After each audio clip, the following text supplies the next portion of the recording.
Ladies and gentlemen, welcome back to the channel. Thank you so much for being here. As always, today we've got a wallet-focused show. We've got Chris and Shawn from Gerowallet, a wallet in the Cardano space, which is excellent, by the way. So welcome to the channel, folks. Yeah, thank you so much for having us. Thank you. It's a big Absolutely. pleasure. Yeah, really excited to have this talk today. Talk about a bunch of topics: UX, security, what features are coming to Gerowallet. We'll kind of run the gamut here. But really quick, let's get some introductions out of the way up front so folks know who you are and what your background is. So, Shawn, do you want to kick it off?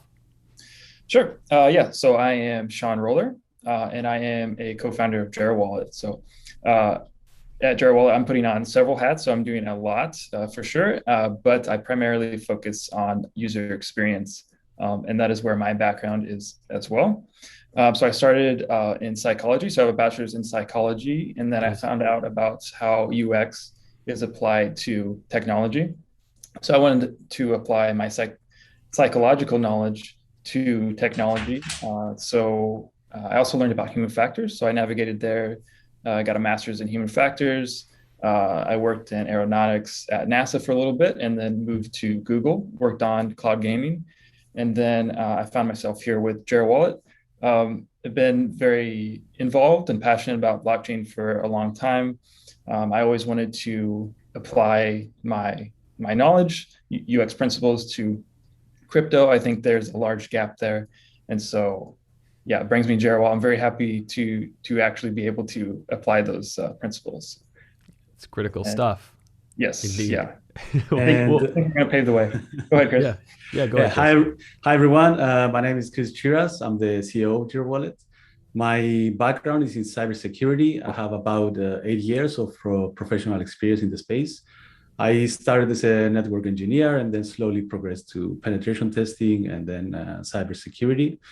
My role in Gerowallet is I mainly deal with the development side of things and oversee, of course, the security aspect of the wallet, which I'll be very happy to discuss in detail as we progress. But of course, also, as Shawn mentioned, we get to wear a lot of hats, especially in the beginning. We're a startup. So it's all I can say. It's pretty busy days in our everyday lives. Yeah, when you're in that early stage when you're trying to bring the product to market and getting it off of out of the infancy stages, the few that start have to wear almost every hat every day. So I can imagine that it's busy times right now. That is correct.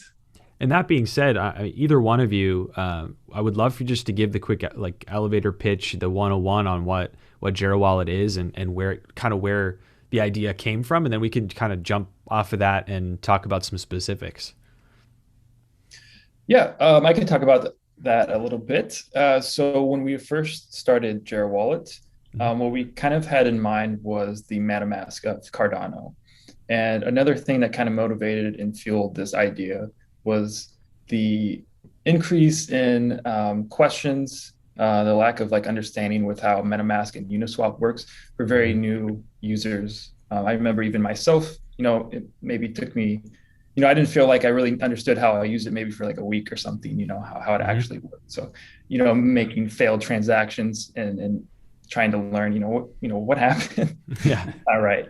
But so yeah, that's kind of something that fueled it, is that there's just a lack of user experience. And as we're kind of going through a bull run in the market, if you could say that, then it pulls in a lot of new users. And so we just saw that as a gap, and we wanted to help facilitate new users, make it more, make that process much more accessible. And so Gerowallet is it's in phases. So right now we are a very Cardano focused extension. And so currently what you can do is you can purchase ADA on the wallet, you can send transactions, you can keep track of your transaction history, those things. Very soon, we're going to have delegation out there so people can stake their ADA. We're going to have multi-wallet functionality. And then coming up soon, we're going to be integrating with DEXs, have NFT support, and a lot more. We have a roadmap on the website, and if you join Telegram, you can see the roadmap there as well. Nice. And so, Chris, I'll pass it to you on this. One of the fundamental things I think all wallet makers have to think about up front? You know, it's kind of in your wheelhouse, right? The security side of things. And, you know, not necessarily from a technical perspective and like the nitty gritty of the mechanics, but, you know, more so from an operations perspective and how you approach this when you're building this wallet from the ground up on a technology like Cardano, which is still very nascent. I mean, we just had smart contracts come into the mix. It's a very different model. Like how are you approaching it strategically, I guess? Sure, and that is a great question. So I will start off by saying we are very lucky to have very experienced developers.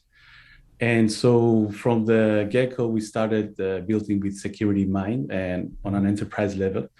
And that means like when you have a merge request, you have to has to be, let's say, reviewed from 2 developers before it's merged to the main code.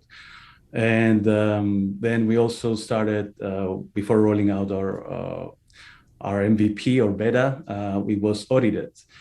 And then we added a Unify as a bug bounty program. So we added the continuous assurance, let's say, or monitoring of the wallet in case we missed anything. And so we are building from the start with security in mind. And since you mentioned the smart contract, we are currently developing that. And of course, we're not going to roll it out before it's being audited. We are in the works for that as well. And like just like we did with the application, we're going to add that to a bug bounty program just to keep, let's say, have a peace of mind and be able to sleep at night. Right. Yeah, that makes sense. And if you look at something like Metamask, obviously Metamask has been a huge catalyst for Ethereum's success in many ways because it's a ubiquitous, easy way for anyone to jump on and start using it. And the user experience is okay. It's pretty good, right? Of course, there are places that can be improved, but the trick is MetaMask for sure prioritized, you know, in most cases, let's make sure the product works and that there aren't in-app exploits that people can take, right? Because I think, I don't know if there's a long-term study done, but I've not seen at least a documented instance where MetaMask itself, the actual application code, was responsible for an exploit. It's mostly user error, right? Which is hard to eliminate. It's hard to eliminate. So from a user experience perspective, Shawn, you know, this is your wheelhouse. What are some of the things that were like guiding principles for you? Maybe things you took away from MetaMask is like, these are good, and then places where you thought there's room for improvement. Yeah, so definitely with MetaMask, I think once you kind of get a hang of it, then it starts to make sense. So it's not necessarily a poorly designed product or anything. It's something that can be learned. So that is a good thing with MetaMask. But I think it's just kind of the nature of maybe like swapping or the blockchain. Blockchain in general is just kind of what's very new. You know, it's not something they teach you in kindergarten or something like that. So it's just very intricate and stuff like that. So one thing that we're going to do a little bit different at Gerowallet is to kind of guide people through the process. So we aren't just going to be like throwing the functionality out there. Here you go, have fun. We're going to say, okay, this is what this does. This is what this is. You can do this. You can do A, B, C, that sort of thing. We're going to have additional information for you. We're going to have educational articles. We're going to have additional tutorials and stuff. If you know, maybe you only use a functionality or a feature like once a month or something, and you're like, I can't really remember how to do that. I want to make sure I know how to do it so I don't make a mistake. I don't waste money. I don't, you know, lose money for some reason. You know, send it to the wrong spot or something. So yeah, we are prioritizing the user every step of the way and making sure that we can do what we can to make sure that they are successful and they have the information that they need to be successful. Yeah, I think that answers it a little bit.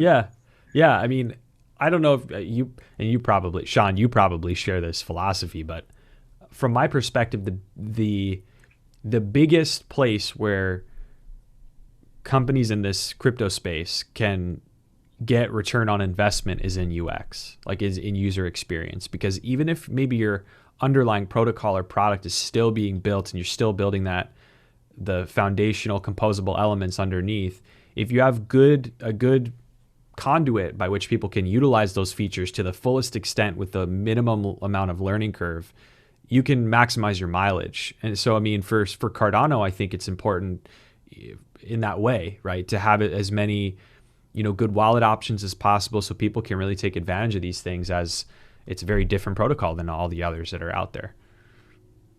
Yes, yeah, that's a great way to put it. And I think it's not only beneficial for Gerowallet or the users of Gerowallet, it's beneficial for Cardano, blockchain, Yep. crypto, DeFi, all of it. It's really hard to convince really strong developers, that maybe we should go about things a different way or apply user experience in a different way. So that is a difficulty, but I think, what I'm hoping that we can do is kind of pave the way, show that user experience, especially in DeFi, is the way to go. And there will be a large return on investment, and it'll be a much more enjoyable experience for everyone involved. If I can add to that, there is now with Cardano and so many projects launching on Cardano and giving out so many DeFi opportunities to the public. There's two things we see as Gerowallet. One is education, like what is staking, for example, even the simplest of things. What is delegation? What is swapping? And then also having this functionality embedded within the wallet, so it's easier for the users and thus adding to the user experience. If you want to swap, you can do it within the wallet, for example. Or if you want to do delegation, it's in the wallet, or yield farming. And these are some of the features that we want to embed and have in the wallet, and let's say provide them in the most user friendly way, and couple that with education for our users. Yeah, and Chris, to follow on that, I guess as you approach all of the different features that you could prioritize, like how have you gone about? Of course, it's a team effort, but how have you gone about prioritizing what features need to come out at what times? Is there a mechanism or a methodology you have? Yes, we definitely listen to the user. So we started off with the basic bare bones wallet, send, receive, and then you could purchase ADA as well on the wallet. So with putting out that beta, there was a lot of demands for one staking. That's huge. Yeah. And then another thing is the Gero token staking, but unfortunately, it just has to hold off until we bridge. So that is coming soon. Maybe we can touch more on that in a minute. But yeah, I mean, we keep track of like the Telegram, for example, the Twitter, what people are asking for, when are certain features going to come out. So we keep like an internal registry of that.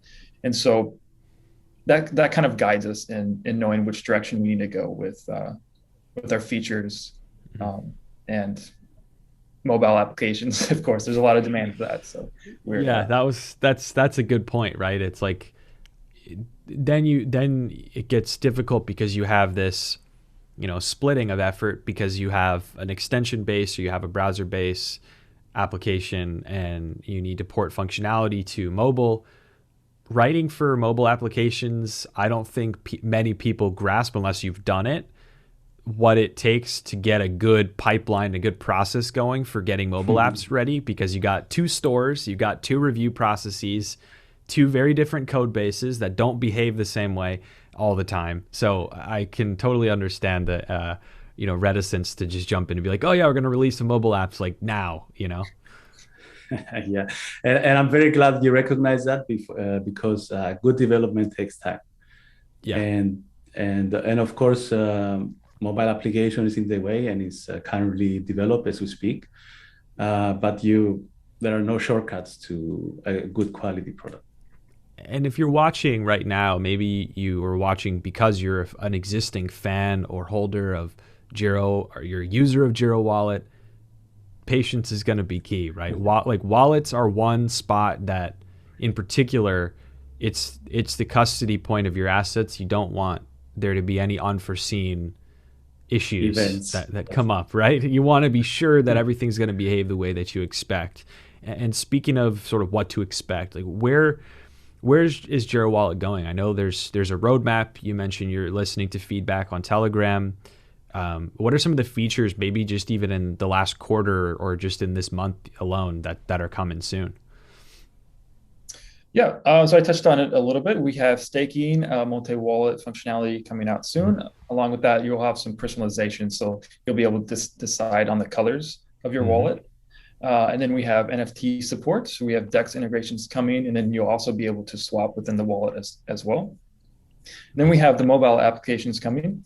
And then next year, so we have a ton coming out next year. So we'll have an entire dashboard where you can complete all of the features, all of the tasks that you want to do, your goals and stuff like that, all of your DeFi needs, all of them within one place.